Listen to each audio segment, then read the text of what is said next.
Graeme, frustrating afternoon. Did you think you deserved something from that match?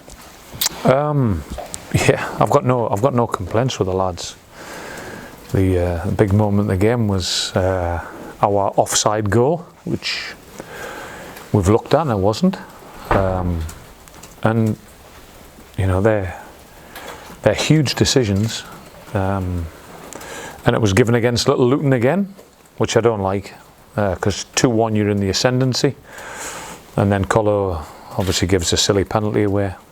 We're chasing the game, take Glenn off to try and get an extra attacker on the pitch, and we concede a third goal. So that was the story of the day. I've got no complaints from the players in terms of effort and having the temperament to play. But the game today, if there was ever a game that swung on a big decision, that was it. Those 10 minutes, isn't it? Because that happens and then they go and score, and then whoever was going to score that second goal was probably going to win the game. Well, we're in a really good moment. I think if we'd have gone 2-1 up, we understand how to control football matches, and would have probably fell back into a pattern like we had at Middlesbrough last week, where we controlled the game off and on the ball, and I would have been very, very confident at 2-1, and we'll hold ourselves back into the game.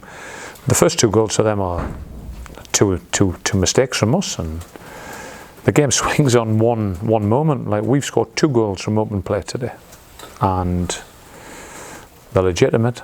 Now, call it luck or judgment or whatever you want, they need to go your way, but everybody needs to take responsibility. I mean, I know Andre for years, and the linesmen, the Premier League officials, and my disappointment is we got a huge decision wrong.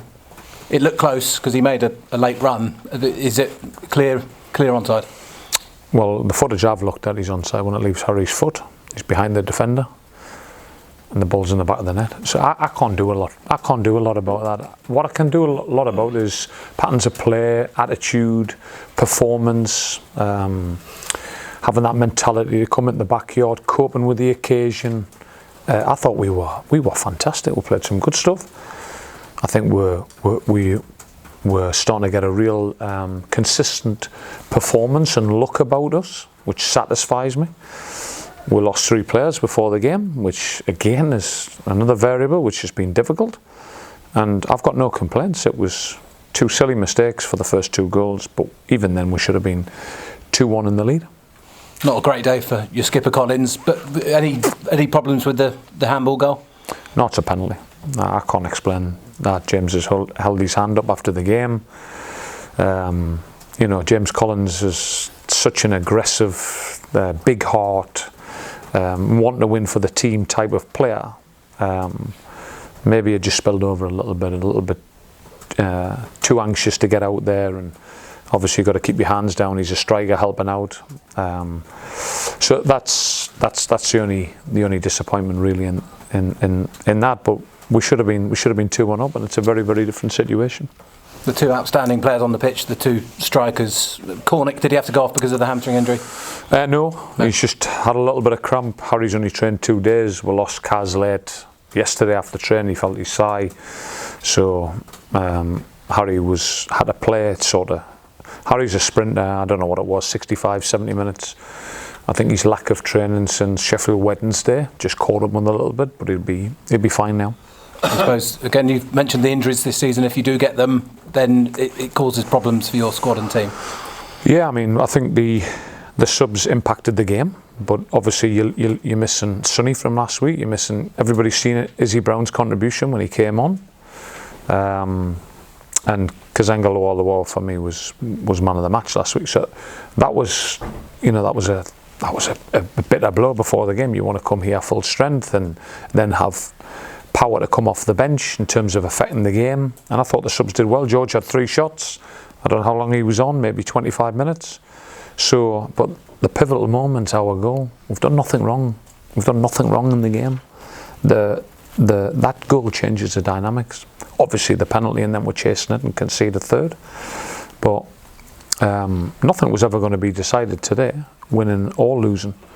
We've got to pick ourselves up and go again on Tuesday. Final one. 12 games to go now. You might need 6 wins, but if you play like that, do you think that you're going to be okay? Absolutely. 36 points. You don't know what's going to happen, I don't know what's going to happen, but what I can do is judge the temperament and judge the attitude, and I can judge the performance of my players. And over the last 6 games, it's been enough to get 3 wins out of 6. So if we keep that kind of form up, we'll be absolutely fine. Lovely. Thank you. Graeme, most people are slamming VAR at the moment, but you're suggesting that if it was introduced into the Championship, it would have hopefully done you a favour today? It's a big boys' league now, the Championship. Massive money at stake, and certainly on today's reflection, I would be definitely pro VAR, because all you want is to get the right answer.